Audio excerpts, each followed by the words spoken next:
अब चलते हैं हम अपने सेकंड क्वेश्चन की तरफ। क्या है? Find the area of the following circles. Area of a circle क्या होता है? Pi r square. अगर आपने बेसिक फॉर्मूला नहीं देखा तो आप चेकआउट कर सकते हैं, मैं आई बटन में दे दूंगा वीडियो की लिंक, जिससे आप फॉर्मूला कैसे आया, क्या होता है बेसिक के अंदर, सब चेक कर सकते हैं। अब अपने सेकंड क्वेश्चन की तरफ चलते हैं, जिसमें हमको रेडियस दे रखा है पहले में 14 mm। अब mm देख के आप घबराएंगे नहीं, क्योंकि mm का मतलब क्या होता है? That is millimetre.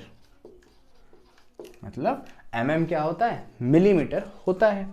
अब आपको अगर इसको सॉल्व करना है तो आप सबसे पहले आदत डालेंगे, आप लिखेंगे सॉल्यूशन। सबसे पहले क्या लिखेंगे? सॉल्यूशन। अब आपको रेडियस दे रखा है 14 mm, ठीक है। अब एरिया की बात करते हैं। Area of circle that is pi r square. हमने पढ़ा है कि भाई एरिया ऑफ सर्कल क्या होता है? Pi r square. We know that area of circle is pi r square. Now we put the values of pi in the formula and value of r in the formula. तो pi की value that is mathematical constant 22/7 और 3114। अब I prefer you choose the 22/7 values that is most suitable for these questions, because in this we deduct the value and reduce to the simplest form. तो आप पाई की value रख दीजिए 22/7। Radius आपको दे रखा है 14। आर स्क्वायर मतलब क्या है? 14 को 2 बार। अगर आर क्यूब है मतलब 14 को 3 बार। जितना क्यूब होगा उतने बार मल्टीप्लाई आपको करना है। तो 7 1 जा 7, 7 2 जा 40। अब यहां से हम लिख लेंगे a is equals to 22 into 2 into 14। अब a इज इक्वल्स टू 22 है, 2 2 जा 4, दैट इज 44 इंटू 14। अब यहां से अपने को ध्यान देना है। तो हमें पता है 14 4 जा 64, 6 कैरी, 14 4 जा 64 प्लस 4 68, तो 684 मीटर स्क्वायर नहीं होगा। यहां पर ये मिस्टेक करना है, सॉरी बच्चों, यहां पर आएगा आपका millimetre square, because the question is given in millimetre. अगर आपका क्वेश्चन मिलीमीटर में है तो आपका आंसर भी मिलीमीटर में आएगा, और एरिया में हमेशा स्क्वायर होता है as compare to the circumference और द पेरीमीटर। ये था आपका फर्स्ट क्वेश्चन। अब हम बात कर लेते हैं अपने सेकंड क्वेश्चन की तरफ। यहां पर हमें रेडियस दे रखा था और यहां पर हमें दे रखा है डायामीटर। तो इसे देख के घबराना नहीं है, आप लिखेंगे solution d is equals to 49 metre. हमें पता चल गया कि भाई डायमीटर दे रखा है हमें 49 मीटर। अब आपको क्या करना है? हमें पता है diameter is equals to 2r, means diameter is twice और डबल ऑफ रेडियस। रेडियस का डबल क्या होता है? डायामीटर। तो हम डायामीटर से रेडियस निकाल लेते हैं। डायामीटर की वैल्यू क्या है? 49 इज इक्वल्स टू 2r। इसमें हम लिख सकते हैं 49/2 इज इक्वल्स टू r। तो हमें पता चल गया कि भी रेडियस क्या है? 49/2। इसे मैं अच्छे से लिख देता हूं लाइक दिस, ठीक है। ये आपकी वैल्यू पता चल गई r की। अब हमें पता है value that is the formula of area of circle that is pi r square. Now we substitute the values of pi and r in the formula. तो पाई की जगह हम रखेंगे 22/7, r की जगह हमने रख दिया 49/2 एंड 49/2। जितनी बार है उतने बार आप मल्टीप्लाई करेंगे टर्म्स को, ठीक है। अब अगर मैं इसे काटूं तो 7 7 जा 49, 2 11 जा 22। अब अगर इसे मैं मल्टीप्लाई करूं that is a is equals to 11 बचा है, यहाँ पर 7 बचा है और यहाँ पर 49/2। ऐसा कुछ आ गया। अब इन वैल्यूज को हम मल्टीप्लाई कर लेते हैं। तो चलिए कर लेते हैं, ठीक है। अगर मैं इसे मल्टीप्लाई करूं तो ये कुछ ऐसा आएगा 11 इंटू 7 दैट इज 77 इंटू 49/2। अभी कोई वैल्यूज रेड्यूस तो होंगी नहीं, because these two numbers are not even number, they are odd number.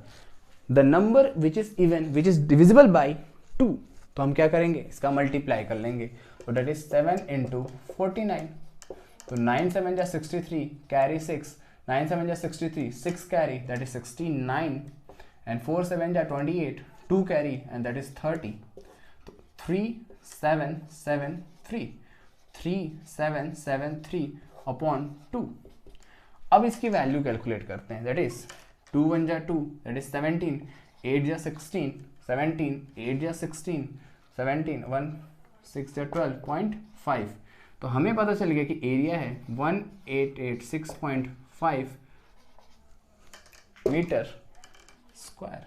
तो ये था हमारा एरिया ऑफ सेकेंड क्वेश्चन। अब ऐसी बात कर लेते हैं कि आपका थर्ड क्वेश्चन क्या है। तो थर्ड क्वेश्चन को भी देख लेते हैं बच्चों, काफ़ी ज़्यादा इजी है, सेम इसी फॉर्मेट में होगा, बस आप कभी भी कोशिश करें कि आप फ्रैक्शन को सिंपलेस्ट फॉर्म में कैलकुलेट करें। अगर आप फ्रैक्शन को सिंपलेस्ट फॉर्म में नहीं लाते तो आपका वैल्यू टफ हो जाता है। हमें रेडियस दे रखा है 5 सेंटीमीटर, नथिंग, नो प्रॉब्लम। तो आर हमें दे रखा है 5 सेंटीमीटर, हमें निकालना है area, that is we know that area of circle is pi r square. Area is equals to pi की value 22/7, radius is 5 into 5, simple, that is a is equals to 22/5 5s are 25/7। Clear है बच्चों। अब इसे multiply करना है, तो a is equals to 50, 5 carry 55, इससे जब आप मल्टीप्लाई करेंगे तो आएगा आपका आंसर 55, या फिर आपको मैं करके दिखा देता हूँ, दैट इज 25 इंटू 2 ये आ जाएगा 0 और ये आ जाएगा अपना 50 और ये ऐसे 50, तो आपको 0 5 5 ये आ गया आंसर। अब इसको आप डिवाइड कर लें, तो मैं इसका डिवाइड भी आपको बता देता हूँ स्टूडेंट्स कि आप इसे कैसे डिवाइड कर सकते हैं। तो हमने ले लिया कि भाई 5507, तो मेरे को पता है 7 9 जा 63 होता है, 7 6 जा 42 होता है, 7 7 जा 49 होता है और 7 8 जा 56, तो 7 7 जा 49। अब इसमें से अगर हम कैरी लेते हैं दैट इज 60, अब 8 टाइम्स पढ़ते हैं तो 56, 4 डेसिमल लगाते हैं यहाँ पर क्या लग जाएगा। तो स्टूडेंट्स अब आते हैं वर्ड प्रॉब्लम्स। वर्ड प्रॉब्लम हमारा है क्वेश्चन नंबर 3, इसमें लिखा है if the circumference of a circular sheet is 154 metre find its radius and also find its area. तो सबसे पहले क्वेश्चन पढ़ते ही आप एक बार सोल्यूशन डाल लेंगे। सबसे पहले स्ट्रेटेजी आपको एक बार क्वेश्चन पढ़ना है, सोल्यूशन डालना है, आपको सॉल्व अभी नहीं करना, एक बार और क्वेश्चन पढ़ना है। If the circumference of a circular sheet is इतना, मतलब हमें सर्कमफ्रेंस दे रखा है, तो हमें सी दे रखा है 154 मीटर, ठीक है। अब लिखा है फाइंड इट्स रेडियस, मीन्स हमें आर निकालना है, ये हमें फाइंड आउट करना है। ऑल्सो फाइंड द एरिया, एक के साथ दो एरिया भी निकालना है, ठीक है। तो एक ही क्वेश्चन में हमको दो डिफरेंट चीज पूछ ली गई है। तो हमें पता है सरकमफ्रेंस दैट इज 154 मीटर, तो हमें पता है दैट इज सरकमफ्रेंस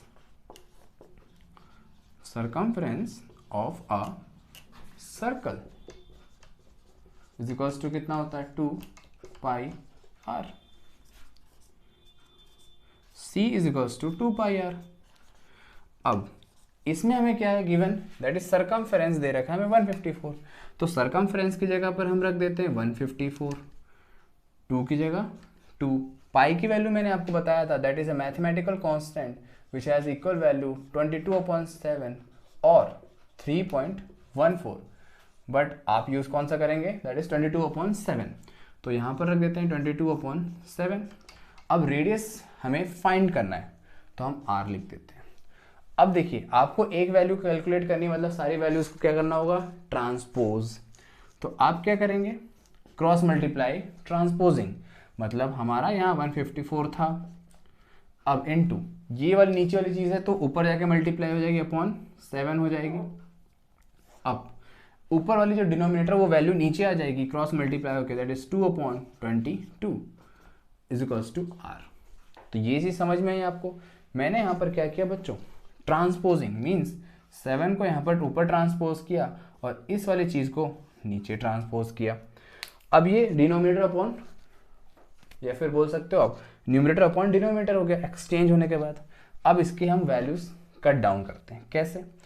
अगर मैं 2 की टेबल पढ़ूँ, दैट इज 2 1 जा 2 एंड 2 7 जा 14, 1 कैरी 77, ये हो गया। अब मुझे 11 की टेबल आती है, दैट इज 11 2 जा 22, 11 7 जा 77, तो मेरा वैल्यू क्या बचा? 7 into 7 upon 2 is equals to r. मीन्स मेरा रेडियस कितना आ गया? दैट इज 49 अपॉन 2, किसमें? मीटर में।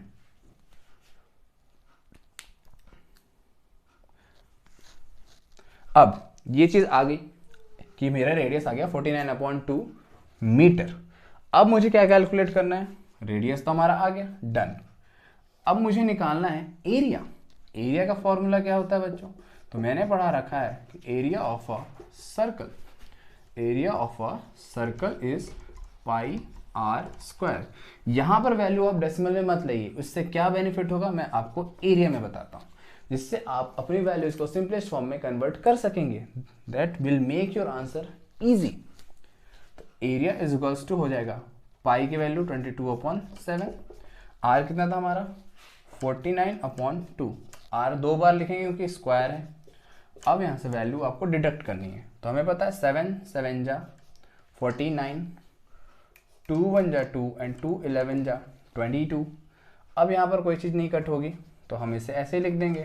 तो वैल्यूज़ क्या बची हमारी? ऊपर न्यूमरेटर में बचा 11 7 49 अपॉन 2। अब इसे कैलकुलेट करना है, तो सबसे पहले हम कर लेते हैं multiply. That is 11 into 7 77 into 49 upon 2। अब इसे वैल्यू कैलकुलेट करना है, तो हम यहाँ पर कर लेंगे 49 इंटू 77, तो 7 9 जा 63, 6 कैरी, 7 4 जा 28, 28 प्लस 6 दैट इज 34 इंटू, और सेम चीज़ यहाँ पर रिपीट होगी, दैट इज 3 7 7 3, तो आपका आ जाएगा 3 7 7 3 अपॉन 2। अब इसको आप डिवाइड करते हैं, तो 2 के टेबल से डिवाइड करेंगे 1 8 टाइम्स 6 8 टाइम्स 6 0.5। एरिया आपको कितना आया? 1886.5 किस में था हमारा? मीटर में। तो एरिया हमेशा किस में आता है? Metre square. तो इस तरीके से आपको इस पूरे फॉर्मेट में सॉल्व करना है बच्चों, डिटेल सॉल्यूशन, जिसमें आपके 1 मार्क्स या हाफ मार्क्स में डिटेक्ट नहीं होंगे।